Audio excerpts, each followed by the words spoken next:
جائے اچھا بہت شکریہ راجہ صاحب، ایک تو آپ نے دوبارہ وقت دیا اور مجھے پتا ہے بڑی مشکل سے آپ یہاں پہنچے.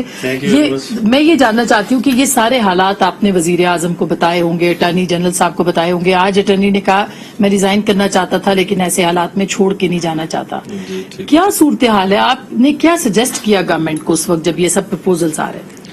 ایسے میں ذاتی حد تک تو میں نے سجیسٹ نہیں کیا، نہ مجھ سے پوچھا گیا، چونکہ یہ اٹارنی جنرل صاحب، لا منسٹر اور جو ان کی باقی لیگل ٹیم تھی اس کے درمیان ہی سارا ایشو تھا. جی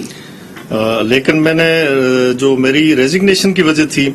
وہ یہ کہ ایک عرصے سے قانون اور آئین کو بالکل بالا رکھ کے اپنی ومس کے مطابق، اپنی مرضی کے مطابق، اپنی وشز کے مطابق وہ کام ہو رہا تھا، جس کا آخری مظاہرہ اور سب سے بڑا جس پہ جشن منایا گیا وہ مظاہرہ کل دیکھنے میں آیا، پوری قوم نے دیکھا اور شاید ہماری پارلیمنٹری ہسٹری میں ایسے اس سے قبل نہیں ہوا. انڈیا میں اس سے پہلے 27 نو کانفیڈنس موشن آئی، وہاں پہ ایسا قطع نہیں ہوا اور ایک ووٹ کی اکثریت سے نرسی مارا وہاں پہ حکومت کرتے رہے. اسی طرح انگلینڈ کے اندر متعدد مواقع پہ، لیکن یہ ان پریسیڈنٹڈ تھا جو کل ہوا. اب اس میں جو ڈپٹی اسپیکر کا رول تھا اس نے آئین کو انٹرپریٹ کیا جو وہ نہیں کر سکتا تھا. اسپیکر کے فرائض یا اسپیکر کے ڈومین میں یہ نہیں آتا. قانون آئین کی تشریح ہمیشہ وہ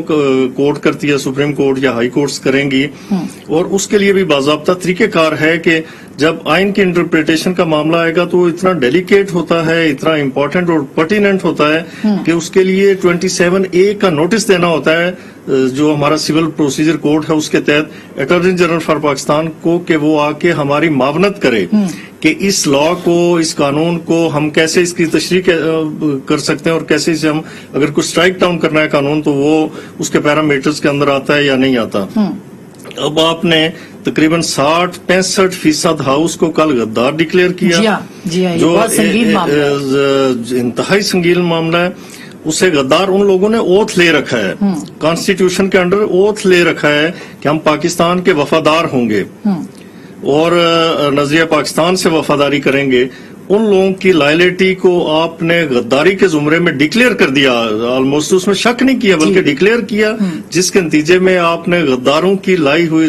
جو نو کانفیڈنس موشن تھی اسے ریجیکٹ کیا، اور اس کے بعد پرائم منسٹر صاحب بحال ہو گئے اور انہوں نے اسمبلیز بال تو پہلے ہی تھے لیکن وہ اپنے اس پاور کو ایکسرسائز نہیں کر سکتے تھے، ڈیزولوشن آف نیشنل اسمبلی کو، اسے انہوں نے ڈیزالو کر دیا. جس طرح سے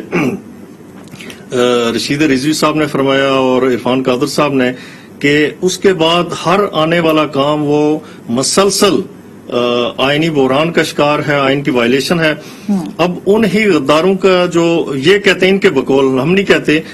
ان کا جو لیڈر تھا، لیڈر آف دی اپوزیشن، اسے آج آپ خط لکھتے ہیں کہ آئیں اور کیئر ٹیکر پرائم منسٹر کو ہم نامزد کرتے ہیں. یعنی یہ کوئی لاجک نہیں ہے، کوئی قانون، کوئی آئین، کوئی عقل، یہ ساری چیزیں بعید از عقل. لیکن رائے صاحب کیا